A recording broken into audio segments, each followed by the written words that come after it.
স্বীকার করেন যে আমরা এখন তো হয়ে গেছে, এখন তো করার কিছু না হয়ে গেছে। 1 বছর লেগেছে আমাদের এটা বের করতে। আমাদের কাছে যে তথ্য সেটি হচ্ছে যে সাদা চিনিতেই রং মিশিয়ে একটু লাল করা হয়, যেহেতু লাল চিনির চাহিদা বেশি। এই চিনিটাই প্যাকিং করে নকল প্যাকেটে ভর্তি করে এই বাজারজাত করা হয়। 1 বছর লেগেছে আমাদের এটা বের করতে। স্পষ্ট লেখা আছে কি, বাংলাদেশ প্রস্তুতকারক বাংলাদেশ চিনি ও খাদ্য শিল্প কর্পোরেশন, শিল্প মন্ত্রণালয়ের একটি প্রতিষ্ঠান, চিনি শিল্প ভবন 3, দিলকুশা বাণিজ্যিক এলাকা, মতিঝিল, ঢাকা 1000, বাংলাদেশ। ইমেল নাম্বারও একদম তাদের ইমেল, সব কিছু তাদের। প্যাকেটটা নকল করে নকল চিনি বিক্রি করে দিচ্ছে, একটি অপরাধ। আরেকটি অপরাধ হচ্ছে এমআরপি সর্বোচ্চ লেখা ছিল 140 টাকা, সেখানে 170 টাকা লেগেছেন, তাহলে আরেকটি অপরাধ। রাইট, অপরাধ স্বীকার করেন, না। আমরা যে মালটা নিয়েছি সে যে অপরাধটা স্বীকার করেন। কথাটা বলছেন, তখনই আমরা ওদেরকে ডেকে ফেরত দিয়ে দিচ্ছি। এটা কত বছর পর দিয়েছেন? কত বছর? না, এই চিনিটা আমরা আসলে বিক্রি করতাম না। করতেন, আমার কাছে না অনেক এভিডেন্স আছে। স্যার শুনেন, আমি মতিঝিল থেকে আনতাম, বুঝছেন, ওই সময় আমি বিক্রি করতাম। পরে অনেক কাস্টমার এটা চাহিদা, বুঝছেন, পরে আমরা এখান থেকে নিছি। হ্যাঁ, নেওয়ার পরে যখনই শুনছি এটা ডিস্টার্ব, ওটা ডাইকে আমি বসে তাহলে মতিঝিল থেকে নিতেন, তার মানে আপনি সবকিছু জানেন। 1 কেজির বেশি দেয় না স্যার এখানে। আপনি সবকিছু জানেন, জেনে শুনেই অপরাধটা করেছেন। তাহলে অপরাধ স্বীকার করেন। যে আমরা এখন তো হয়ে গেছে, এখন তো করার কিছু না হয়ে গেছে। রিসিট আমরা না নিয়ে অনেক বড় ভুল করছি, এই জন্য আমরা ওদেরকে ডাইকা আমরা বলছি এখনই সরাও। হ্যাঁ, আচ্ছা, এখন আইনে যেটি বলা হয়েছে যে কয়েক ধারায় অপরাধ আপনি করেছেন। জি স্যার। একটি হচ্ছে 44 ধারা মিথ্যা বিজ্ঞাপন দিয়ে ক্রেতা সাধারণ সাথে মানে আসল চিনি বলে বিক্রি করতেছে নকল চিনি।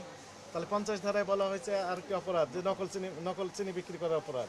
মিথ্যা বিজ্ঞাপন দিয়ে ক্রেতার সাধারণ সাথে প্রতারণা করেছেন, এটা একটি অপরাধ। এমআরপি ছিল 140 টাকা, আপনি 170 টাকা লিখে দিয়েছেন এখানে, এটি আরেকটি অপরাধ। ক্যাশ মেমো নেননি এবং ক্যাশ মেমো দেননি, আপনি তো সহযোগিতা করছেন এই অপকর্মে। আপনি ক্যাশ মেমো নেননি, আবার বিক্রির সময় ক্যাশ মেমো দিচ্ছেন না, এটি আরেকটি অপরাধ। 45 ধারায় স্যার আমরা ক্যাশ মেমো দিয়েছি স্যার, এখন ওরা দেয়নি। আমার কাছে জবানবন্দি দিয়েছে, তার ক্যাশ মেমো দেয়। আচ্ছা, ভয়ে বলছে স্যার, কিন্তু আমরা দিয়েছি। আমরা শত দোকানে এরকম ঘটনা ঘটেছে এবং এই চিনিটা সাইলেন্ট হয়ে গেছে।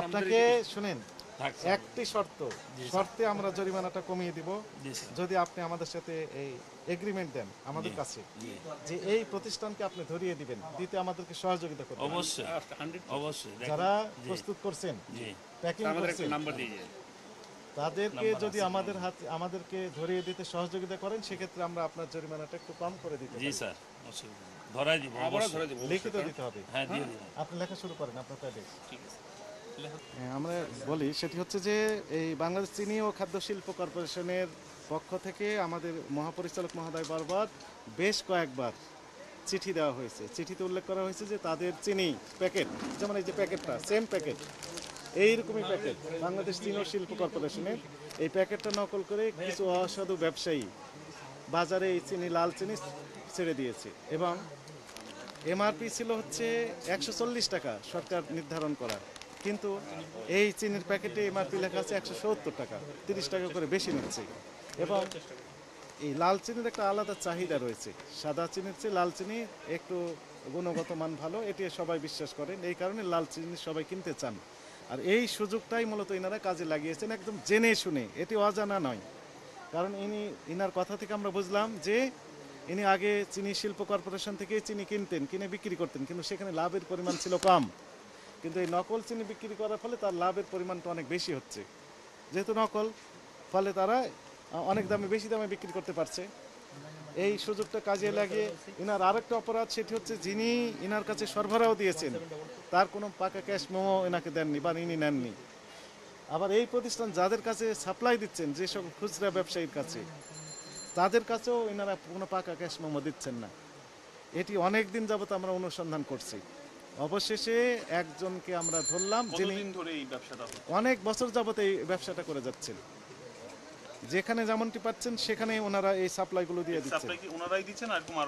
হ্যাঁ, এরকম এলাকা ভিত্তিক কিছু এজেন্ট আছে, যেমন এই মোহাম্মদপুর গোটা এলাকায় ইনি সাপ্লাই দিচ্ছেন।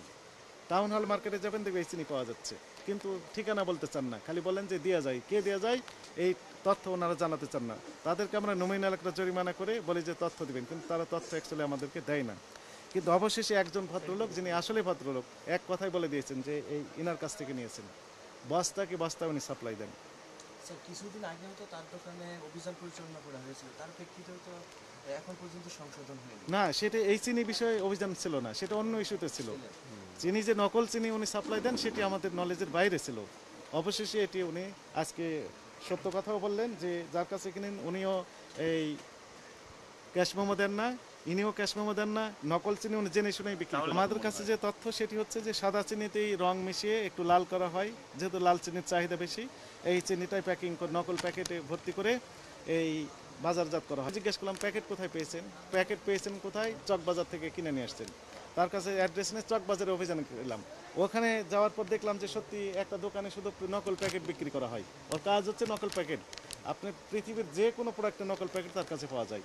সেই প্রতিষ্ঠানে 2 লাখ জরিমানা এবং স্থায়ীভাবে বন্ধ সিলগালা করে দিলাম আমি। 2 লক্ষ টাকা অর্থদণ্ড অথবা 3 বছরের কারাদণ্ড অথবা অভয়দণ্ড হতে পারে। যিনি প্রস্তুত করেছেন, যিনি সহযোগিতা করেছেন, এই জন্য এনাকে আমরা জাস্ট সতর্কতামূলক এটি কমিয়ে দিলাম। কিন্তু যিনি প্রস্তুত করেছেন ওনাকে আমরা এই 2 লক্ষ টাকা অর্থদণ্ড বা 3 বছর কারাদণ্ড এটা না, এনার নামে আমরা রেগুলার মামলা দায়ের করবো, যেন উভয় দণ্ডই হয়ে যায়।